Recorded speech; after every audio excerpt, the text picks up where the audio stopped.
Hi friends, welcome to my YouTube channel Teaching Helper. इसाक बिल्गी for GK जो था उसको नाम बदल के टीचिंग हेल्पर रखा गया है।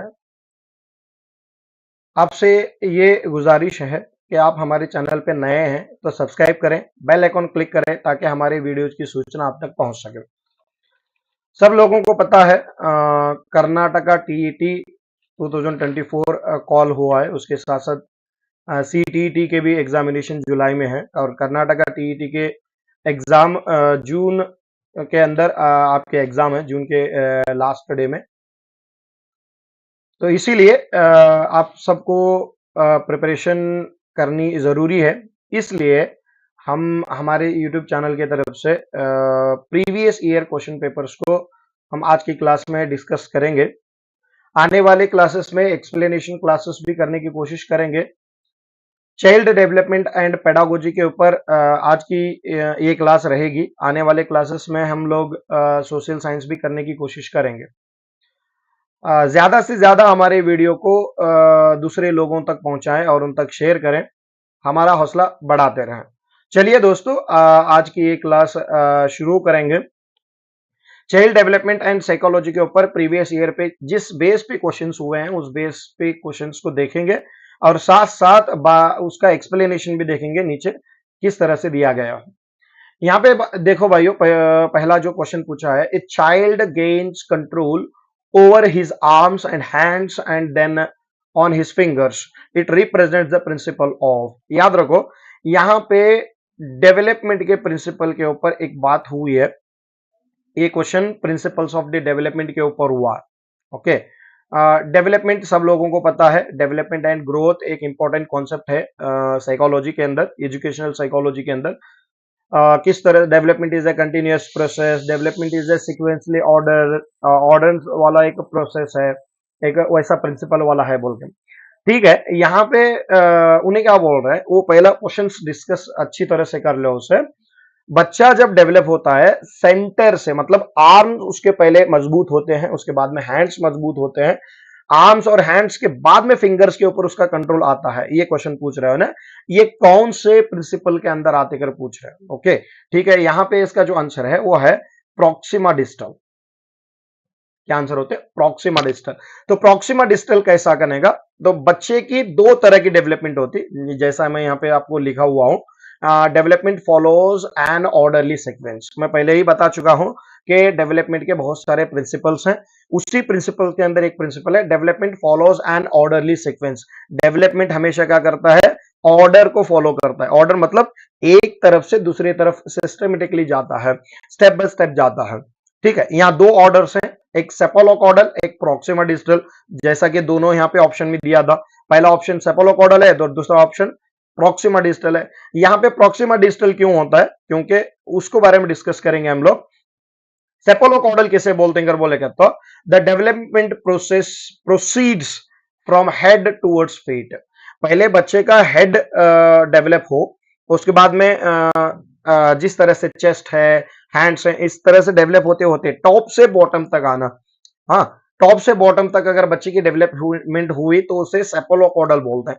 अभी यहाँ पे एग्जांपल दिए, देखो नीचे बाजू ने क्या दिए, a child gains control over his hands and arms and then on. पहले बच्चा अपने हेड के ऊपर कंट्रोल जमाता है, उसके बाद में आर्म के ऊपर जमाता है और लास्ट में लेग्स के तरफ चले जाता है। मतलब बच्चे के अंदर पहले दिमागी कुवत बढ़ती है, उसके बाद में फिजिकल कुवत बढ़ती है, ऐसा ऐसा उसका करते होने क्या करते हैं, लास्ट में लेग्स के ऊपर चलना सीखता है। ठीक है, ये थिंक की तरफ है। लेकिन प्रॉक्सिमा डिस्टल में ऐसा नहीं है। डेवलपमेंट यहाँ पे दिया, देखो प्रॉक्सिमा डिस्टल, तो यहाँ पे क्या बता रहे, development occurs from central portion. कहां से? Central portion of the body से आउटर पार्ट तक। सेंट्रल पोर्शन बोले तो क्या, या अभी ये समझो कि पेट है, समझो कि हमारा, अब ये हाथ को हमें लिए तो इसका सेंट्रल पोर्शन कौन सा है? सेंट्रल पोर्शन है उसके आर्म्स। आर्म से हैंड की तरफ, हैंड से फिंगर की तरफ आना, ये प्रॉक्सिमा डिस्टल कहलाता है। हेड से चेस्ट, चेस्ट से स्टमक, स्टमक से फीट, ये इस तरह से डेवलप होना सेपोलोकॉडल कहलाता है। और आर्म, हैंड और फिंगर की तरफ चले जाना, ये प्रॉक्सिमा डिस्टल कहलाता है। मतलब सेंटर पार्ट से आउटर पार्ट की तरफ अगर हमारे बच्चों की डेवलपमेंट हुई तो उसको प्रॉक्सिमा डिस्टल कहते हैं। हेड से लेके फीट तक जो होता है उसको सेपोलोकॉडल कहते हैं। ये दोनों सीक्वेंस को याद रखो, इन फ्यूचर क्वेश्चन आए तो इसको तुम आसान से छुड़ा सकते हो। तो और एक आपसे रिक्वेस्ट है, इस बार जो 2024 की टीईटी होने वाली है, इसके लिए साइकोलॉजी के अंदर एक्सप्लेनेशन के अलग क्लासेस भी करेंगे। क्वेश्चंस करके उसके नीचे उसका एक्सप्लेनेशन भी डिस्कस करेंगे। उसके साथ साथ साइकोलॉजी भी होगी। हो सके लैंग्वेजेस को भी, लैंग्वेज ग्रामर और लैंग्वेज इंग्लिश ग्रामर और उर्दू ग्रामर भी करने की कोशिश करेंगे। आपसे और एक बार रिक्वेस्ट यही है कि इस चैनल को ज्यादा से ज्यादा लोगों तक फायदा, जब तक एग्जाम्स तुम्हारे रहेंगे तब तक हम क्लासेस को कंटिन्यू रखेंगे, उसके बाद में भी कंटिन्यू रखेंगे, वो बात अलग रही। ठीक है, फिर चले दूसरे क्वेश्चन की तरफ चलेंगे। दूसरा क्वेश्चन है, the process that begins with infancy and continues through out the life is. तो वो कौन सा प्रोसेस है, वो कौन सी चीज है जो हमारे इन्फेंसी में, हमारे बचपन में शुरू होती है और आ, हमारी जिंदगी कब तक रहती है, वो कंटिन्यूअस रहती है। वो यहां पे ऑप्शन होगा आपका सोशलाइजेशन। सर ये सोशलाइजेशन बोले तो क्या, पहले देख लो, क्रिएटिविटी कुछ हद तक रुक जाती है, मेमोरी भी कुछ हद तक, एटीट्यूड भी, लेकिन सोशलाइजेशन एक लाइफ लॉन्ग प्रोसेस है, वो थ्रू आउट दी लाइफ चलने वाला है। अब रहा सोशलाइजेशन बोले तो क्या, सोशलाइजेशन यहाँ पे नीचे उसका एक्सप्लेनेशन दिए से देखो क्या दिए, socialisation is a life long process. किसका life long process, life long process किसका है सोशलाइजेशन बोले तो क्या, एक्सपीरियंस से सीखना, इंटरेक्शन करके सीखना, ट्रेडिशन सीखना। ट्रेडिशन बोले तो हमारी सकाफत, हमारा कल्चर क्या है, हमें लोगों से किस तरह से बात करना चाहिए। ठीक है, हमें लाइफ में कितना एक्सपीरियंस करते करते सीखते हैं, वो एक टाइप का सोशलाइजेशन प्रोसेस है। एक तो बात हम लोग को क्लियर होनी चाहिए, अरिस्टोटल एक बात बोलते हैं यहाँ पे, अरिस्टोटल क्या बोलते हैं, man is a social animal. Man क्या है, सोशल एनिमल है, ये सब लोगों को पता है, हम भी man is a social animal हम अच्छी तरह से जानते हैं। क्यों अच्छी तरह से जानते हैं वो देख लो, अभी किसी का इंतकाल हुआ या कहीं पे शादी ब्याह में चले गए तो हम कैसा रिएक्ट कर दो, वहां का जो सिचुएशन है, खुशी का मौका है तो खुशी इजहार करते हैं, दुख का मौका है तो दुख का इजहार करते हैं। ये हम तो कहां से सीखे, हमारे बड़ों से सीखे, एक्सपीरियंस करके सीखे, ट्रेडिशन करके सीखे, इंटरेक्ट करके सीखे। इसी को हम सोशलाइजेशन प्रोसेस बोलते हैं। एग्जाम्पल और एक देंगे, देखो अभी एक सोसाइटी का सोशलाइजेशन और दूसरी सोसाइटी का सोशलाइजेशन डिफरेंट होता है। तो हमारे सोसाइटी में, समझो कि हमारे सोसाइटी में बड़ों का आदर करना, बड़ों के साथ बैठने से भी सोचना और उनके नीचे बैठना, उनके साथ उनको एक रेस्पेक्ट देने वाला हमारा कल्चर है, हमारा सोशलाइजेशन है। अदर सोसाइटी में तुम्हें चले गए तो वहां पे free and frank socialisation process रहते हैं। बड़े लोग छोटे लोगों को भी अपने साथ इन्वॉल्व करके रखते हैं, उनको ज्यादा भेदभाव नहीं करते। ये अलग टाइप का सोशलाइजेशन प्रोसेस है। अब इंडिया में और एक एग्जांपल लो, हमारे देश में क्या है, हम लोग सब लोग क्या है, मिलजुल के रहने की एक अलग सा ट्रेडिशन है, अलग सा सोशलाइजेशन है, अलग सा खाना पीना हर चीज है, फिर भी हम उसको सीख रहे हैं। ये सोशलाइजेशन है। फॉरेन में चले गए, उनका खाना पीना अलग है, उनका रहना सहना अलग है। ये सब चीजें एक सोशलाइजेशन प्रोसेस के अंदर आते हैं। ठीक है, ये एक टाइप का क्वेश्चन था, इस क्वेश्चन को हम डिस्कस किए। हाँ, और ये भी चीज याद रखो, हम ज्यादा लेंदी वीडियो नहीं करना चाहते। अगर आप कहते हैं कि लेंदी वीडियो करने के लिए तो आप कमेंट बॉक्स में बताएं। आपका कमेंट हमारे लिए बहुत कीमती रहेगा और उसके हिसाब से हम काम करेंगे।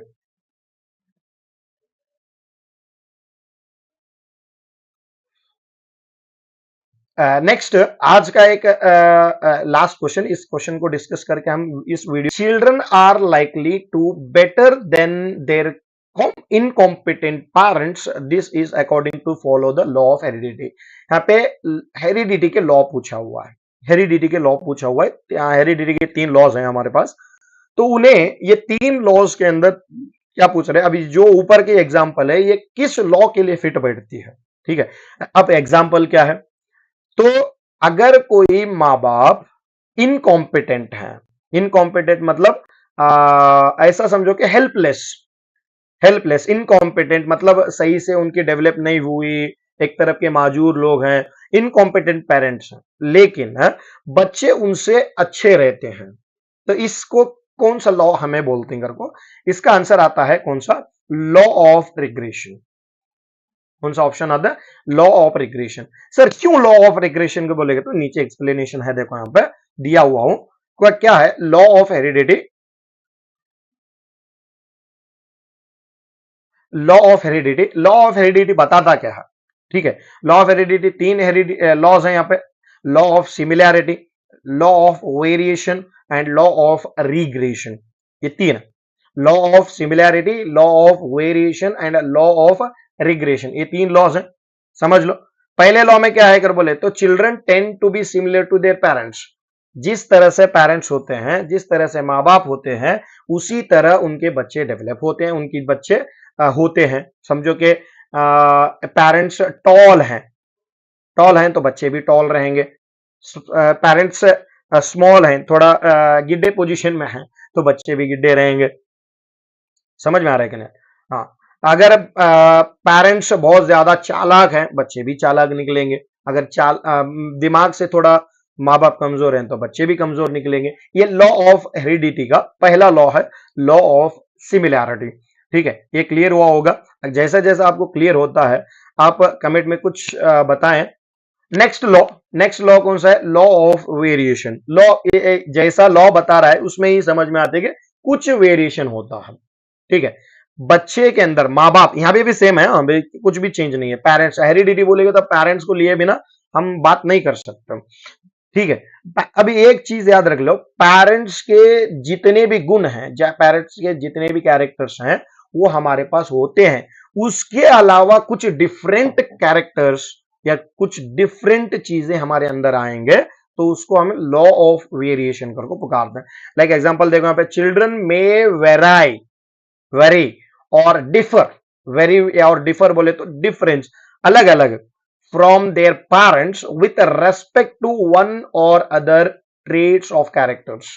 ट्रेट और कैरेक्टर्स, एक दूसरे कैरेक्टर्स को रेस्पेक्ट देते हुए, उसके अंदर रहते हुए, उसके ही अंदर वही कैरेक्टर के अंदर कुछ डिफरेंट अलग सा। माँ बाप के अंदर भी वो कैरेक्टर होते हैं, इनके अंदर भी होते हैं, उससे भी कुछ डिफरेंट और उससे भी कुछ अलग उन बच्चों के अंदर आता है। इसको हम लॉ ऑफ वेरिएशन कहता है। Next of law of regression. अब ये लॉ ऑफ रिग्रेशन किसको बोलते हैं? अभी जैसा हम पढ़े, माँ बाप इनकॉम्पिटेंट रहे तो बच्चे बहुत ज्यादा इनकॉम्पिटेंट, मतलब माँ बाप कुछ कमजोर रहे तो बच्चे स्ट्रॉन्गर पैदा होते। अगर माँ बाप स्ट्रॉन्गर रहे तो बच्चे कमजोर पैदा होते हैं। इसको हमें क्या बोलते हैं? लॉ ऑफ रिग्रेशन, मतलब अपोजिट। ठीक है, अपोजिट, पूरा भी अपोजिट नहीं है, याद रख लो, थोड़ा बहुत होता है, उतने ही में फर्क आते हैं। अभी यहाँ पे दो एग्जांपल दिए, देखो नीचे, the children of less able parents, देखो लेस एबल पेरेंट्स, छोटी लेस एबल कमजोर पेरेंट्स। ठीक है, दो द चिल्ड्रन कमजोर पेरेंट के बच्चे probably will exceed parental ability, उनके माँ बाप की एबिलिटी से भी ज्यादा एबिलिटी उनके पास होती है, उनके माँ बाप की लेस एबिलिटी होती है। ठीक है, नेक्स्ट नीचे का एग्जांपल, चिल्ड्रन ऑफ ऑल, यहां देखो चिल्ड्रन कहां से बात कर रहा हूं, तुम हर नजर टिकाए रखते ना। चिल्ड्रन ऑफ टॉल पेरेंट्स, अभी वही एग्जांपल दिया मैं तुमने, children of tall parents tend to be taller than the average but not too tall as their parents. समझ में आ रहा है क्या नहीं यार? टॉलर देन, अपने माँ बाप की तरह ही वो भी टॉल, अब अपने उनके माँ बाप टॉल है तो वो भी not too tall as their parents, उनके माँ बाप के जैसा टॉलर नहीं रहते। माँ बाप टॉल है, ठीक है, children of tall parents tend to be taller than the average, average tall रहते हो ना, उनके जैसा टॉल नहीं रहता। समझ में आ गया? Not so tall as their parents, अपने पेरेंट्स के जैसा, अपने माँ बाप के जैसा हाइट नहीं रहती है उनकी। समझ में आ रहे? एवरेज हाइट रहती या उससे कम रहती। ठीक है, अब टॉल पेरेंट्स नहीं कर बोले तो उनके पेरेंट्स थोड़ा स्मॉल हैं तो इनो टॉल रहते, तो अपोजिट वाला कॉन्सेप्ट हम लोग को लॉ ऑफ रिग्रेशन में मिलता है। उम्मीद है हमारा ये वीडियो आपको पसंद आया होगा। अगर वीडियो पसंद आया तो शेयर करें, लाइक करें और सब्सक्राइब करना ना भूले। फिर मिलेंगे अगले वीडियो में, तब तक के लिए जय हिंद।